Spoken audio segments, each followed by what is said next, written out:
ابو شيماء يا ملك الفوتوغرافيا يا اللي مشوه الضمايطه كلهم. اهلا يا سيدي، سمعت انك بتشتكيني عند الظابط وتقول ان انا ما بعرفش اصور.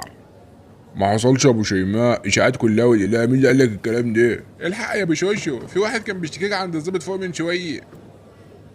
ده تسع واحد يعدي عليا يقول لي نفس الكلام. يا ابو شيماء عيب عليك، اللي حكى لك عني وانت صدقته جه وحكى لي عنك بس انا هزقته. طب ماشي يلا، ده انا هفقعك صورة يحتار فيها الاطباء. عاوز صوره حلوه يا ابو شيماء الله يبارك لك، عشان مش كل على ما اخش على كمان اتبهدل. تتبهدل لا، بيقولوا لك ايه يعني لما بتقف في الكمان؟ يا عم كذا مره يوقفوني يقولوا لي شنبك مش طبيعي. طالما بيقولوا شنبك مش طبيعي يبقى الصورة مظبوطة. ما هو بيني وبينك يعني ده مش منظر شنب، ده زعاني في كابوري. خلاص يا ابو شيماء عندي ديت. طب ما ينفعش تاخد لي الصوره وتحط لي عليها عضلات بالفوتوشوب؟ فوتوشوب ايه يا عم؟ لا استغفر الله العظيم، انا بشرب تمر هندي. يا عم وانا بقول لك هتشرب عرقسوس؟ ده برنامج كده بيظبط الصور وبيحط عضلاته وبتاع. ده بقى لما تروح تتصور في استوديو اماني واغاني عند ابو نرمان. ده انت مفيش منك رجا. خلاص يا عم اخبط لي الصوره خلينا نخلص. اثبت مكانك، سنتر مناخيرك، شد نفسك كده وانفخ صدرك، ما تخافش، شكة ابره وتبرق كويس. يا عم اخلص، هو انت هتديني حقنه؟ ده انت راجل مزراع. هعد واحد اتنين تلاتة واضحك عشان الصورة تطلع حلوة.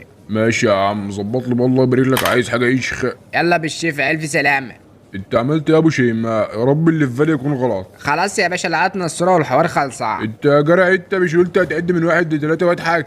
ما انا عديت في سري وانت ما ضحكتش، اعمل لك ايه؟ طب صورني تاني بالله عليك عشان ما كنتش مستعد. انا كان نفسي والله يا ابو الشوق، بس انت ليك محاولة واحدة بس. ابو شيماء بلاش كده، طب وريني الصوره طيب. ما تخليها مفاجأة يا شوقي وانت بتاخد البطاقة عشان تبقى بزهوتها يا كده. عم مالكش فيه، وريني الصوره. طب تعال شوف الشوت الاشيخ بتاع اخوك ابو شيماء، والله العظيم كادر سينمائي، شايف الكادرات والحركات والتكات، ولكن المفروض اطلع مخرج اصلا. ربنا ياخدك يا ابو شيماء وياخد شيماء، هي دي صوره يا جدع تقابل بقى ربنا؟ صورني تاني يا عم، صورني تاني. لا والله ما ينفع يا باشا، الصورة السيفت خلاص. طب اكتب تنويه كده تحت الصوره ان صاحب الصوره اجمل مما يبدو عليه. يعني انا شغال بقالي 20 سنة في المصلحة وعايز نكذب على اخر الزمن؟ يا عم بطل بقلطه واكتب اللي بقول لك عليه عشان ما ارتكبش جنايه واقطعك طرنشات. خلاص يا عم الزربينش، هروق عليك، تعالى بس بكره استلم البطاقة من عند مدام عفاف.